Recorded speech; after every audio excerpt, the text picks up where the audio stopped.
painter has a weird smell coming out of his studio. When friends come to visit, they can barely breathe. The room smells like death. Wait, are those actually human body parts in his studio? Arms and legs? Is that a severed head on the roof? It's Paris 1818. Napoleon has been gone for 3 years. The Bourbon monarchy is back. The art world is controlled by the Académie, led by David's star student Inre. And a young artist named Théodore Géricault is working on something enormous. Something that's going to make Paris very uncomfortable. Tragically, he'd be dead at 32. But his friend, also an artist influenced by him, would become one of the key figures of French Romanticism. His name was Henri Delacroix. This is their story, the story of romantic art. Last time, we left David in exile. The most powerful painter in France, banished to Brussels for voting to kill a king. His student, Inre, was carrying the torch of the neoclassical tradition, defending line, reason, classical subjects, the whole program. Mostly from Rome, where he'd been living for years. But the world had changed. Napoleon was gone, the old monarchies were back, and an entire generation had grown up watching the promises of the Enlightenment, that 18th century belief that reason and science could answer everything, collapse. Reason was supposed to fix everything. It didn't. The revolution was supposed to bring liberty. It brought mass executions. Napoleon was supposed to bring order. He brought 20 years of war. So a new generation started asking a different question. Not what is true, but what do I feel? That's Romanticism. Not a style exactly, more like a shift in what matters. The Enlightenment said, trust your mind. Romanticism said, trust your gut, your emotions, your instincts, the things that reason can't explain.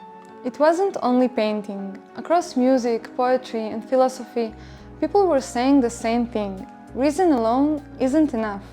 And in art, it starts with a concept that the Romantics were obsessed with, a concept called the Sublime. The Sublime is, okay, have you ever stood at the edge of a cliff or watched a thunderstorm roll over the ocean? That feeling where you're terrified and amazed at the same time, where you feel tiny and overwhelmed and somehow more alive than you've ever been, that's the Sublime. The Irish-British philosopher Edmund Burke defined it in 1757, the experience of awe mixed with terror in the face of something vast, powerful, or too big to grasp. The Romantics didn't want beauty. Beauty is pleasant. Beauty is a painting of a woman on a swing. The Romantics wanted overwhelm. They wanted art that made you feel like you were standing at the edge of something enormous. And one of the paintings that captures it best is this one. Caspar David Friedrich, Wanderer Above the Sea of Fog, painted around 1818. A man standing on a rocky peak. His back to us. We can't see his face. We see what he sees, an infinite landscape of fog and mountains stretching to the horizon. He's alone, completely alone, and the world in front of him is beautiful and terrifying and unknowable. That's Romanticism in one image, the individual confronting the infinite. Friedrich was German, and Romanticism wasn't just a French thing. Across Europe, artists were moving in this direction. In Britain, J.M.W. Turner was doing something similar, but in a completely different way. Where Friedrich is still and quiet, Turner is all motion.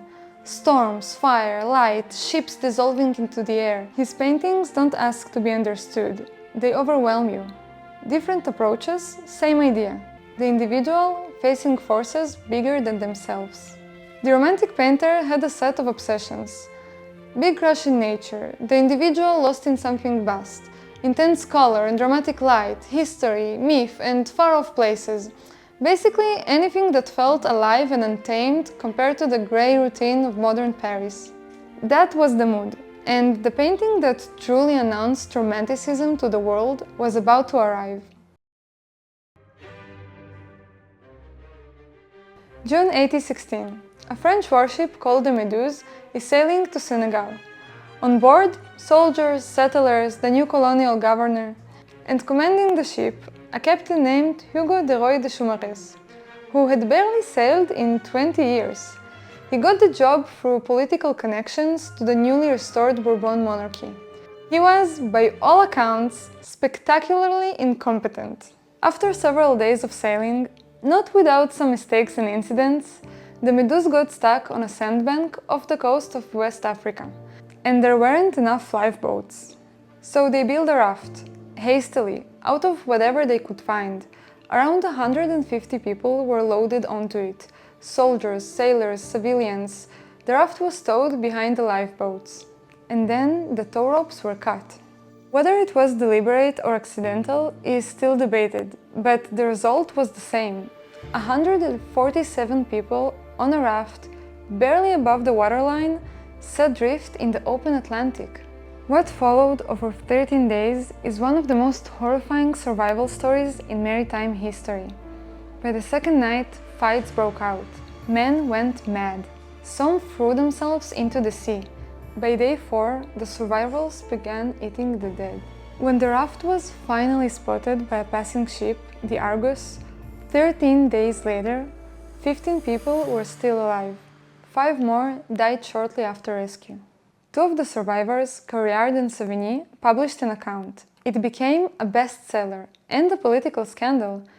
The incompetent captain was seen as a symbol of everything wrong with the restored monarchy.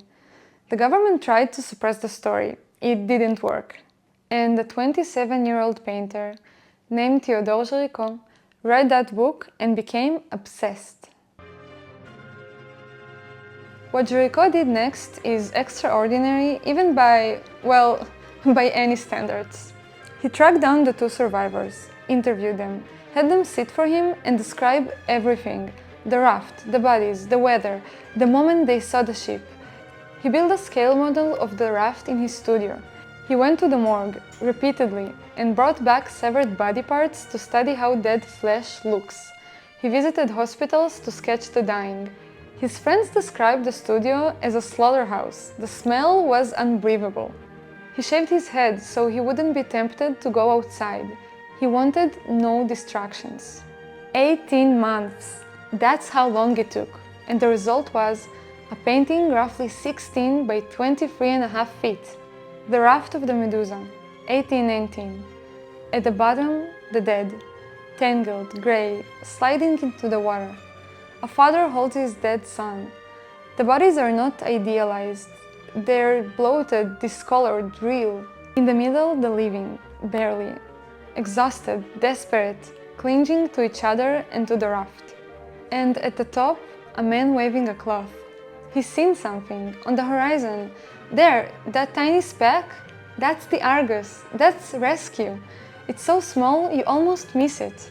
The entire painting is built around that gap, between the desperate waving figure and the almost invisible ship, between hope and the very real possibility that hope is an illusion. The ship might not see them, it might sail past, and everyone on this raft will die. Géricault chose to paint the most uncertain moment. Not the rescue, not the suffering at its worst, the moment where it could go either way. That's not a neoclassical painting. There's no moral lesson, no ancient hero, no noble simplicity. It's a painting about real people, a real disaster, and the raw animal desperation to survive. And it's painted at the scale that the Académie reserved for kings and myths. And look at how it's painted. Deep shadows, dramatic light cutting across the bodies. Géricault had studied Caravaggio in Rome, and you can feel it. The composition deliberately echoes classical structures, a triangle, like the Oricii, but it fills it with chaos. He used the old architecture to hold together something completely new. The Salon didn't know what to do with it. The government was embarrassed. It was an attack on their incompetence. Critics were divided. Géricault took the painting to London, where it was a sensation. And then, in 1824, he died. Years of horse riding injuries left him bedridden. his health in collapse. He was 32 years old. If Géricault had lived, the whole story of Romanticism might be different. But he didn't. The torch passed to his friend, a painter who had watched the raft being made from up close, who posed for one of the dying figures in it, and who was about to take everything Géricault had started and push it further than anyone imagined. Eugène Delacroix was born in 1798. Officially, his father was Charles Delacroix, a diplomat. There's a problem with that story. Charles had a medical condition, a massive tumor, that almost certainly left him unable to father children at the time Eugène was conceived. A rumor followed Delacroix throughout his life that his real father was Talleyrand, a powerful French diplomat who had survived multiple regimes by being exceptionally skilled and adaptable. Delacroix was said to look like Talleyrand, and it is rumored that Talleyrand may have quietly supported Delacroix's career, but nothing was ever confirmed or denied. It is a great origin story for a romantic painter, the illegitimate son of power, raised in its shadows, destined to rebel against everything it stood for. His father died when he was 7, his mother when he was 16. By 18, he was essentially alone in the world. Then he met Géricault. That friendship changed everything.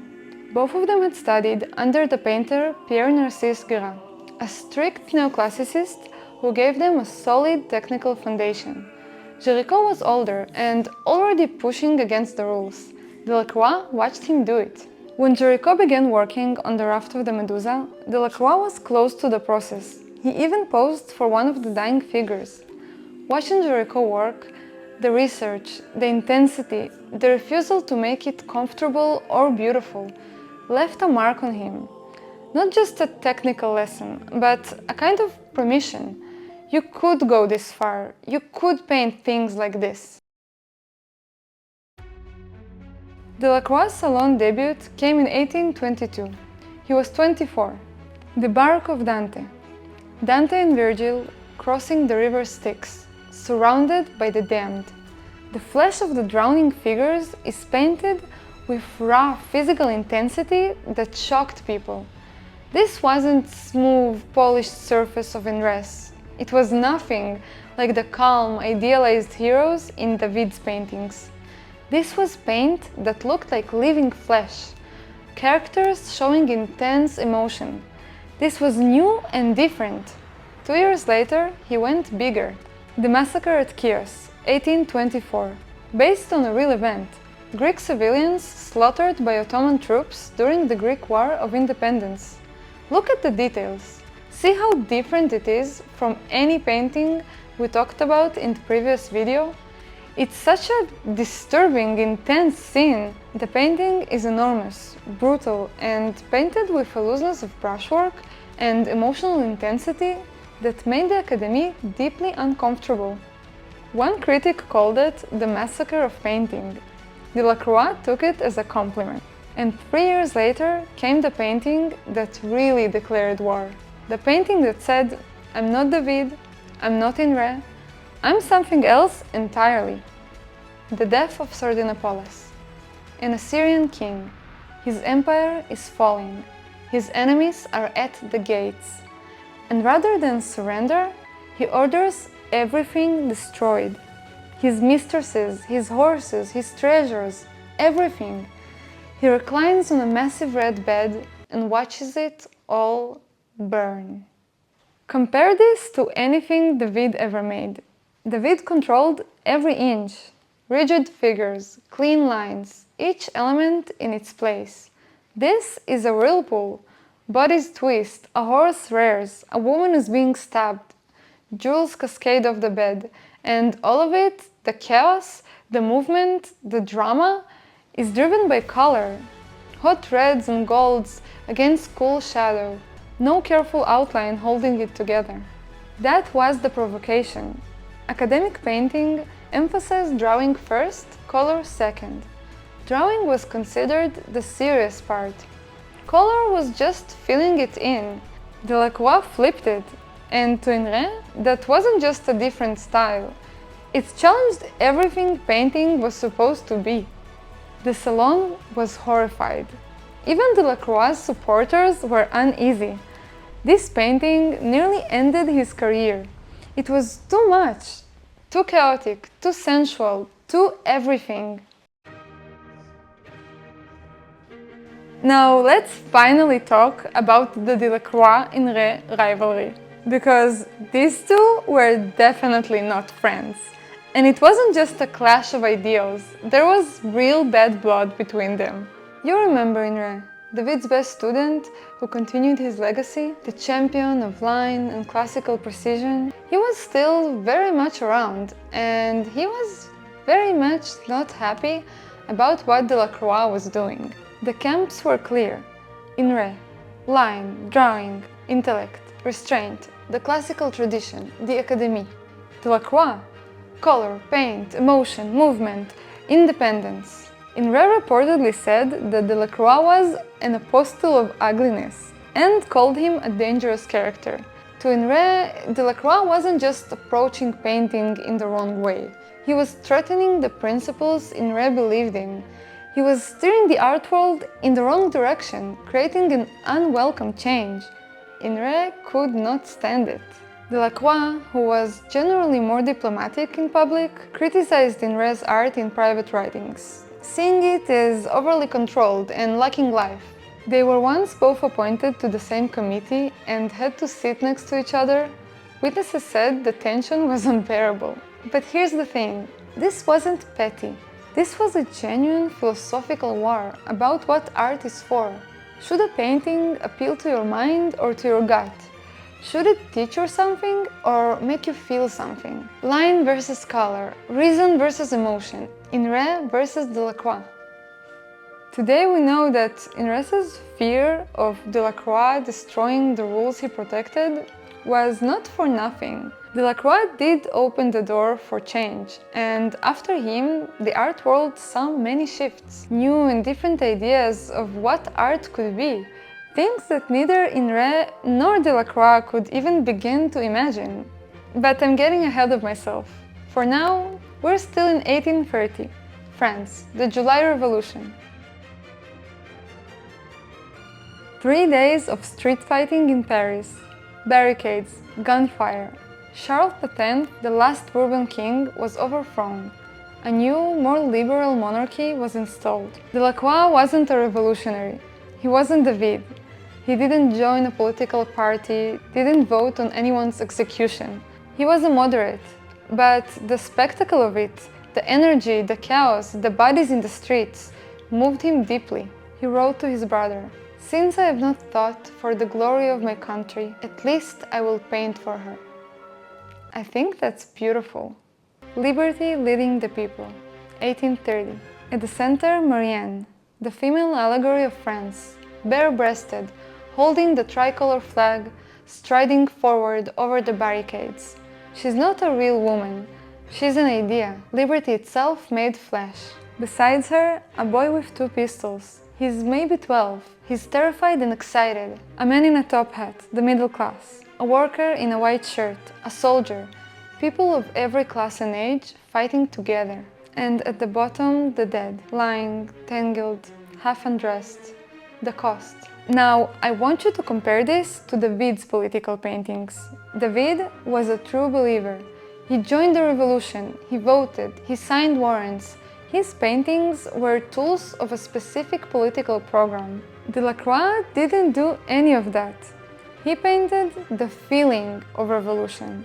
The light in his painting is impossible.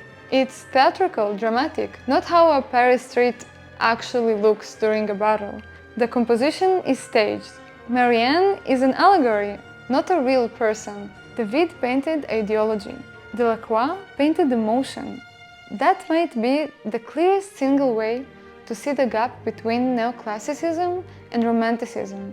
Not the only difference, but one of the deepest.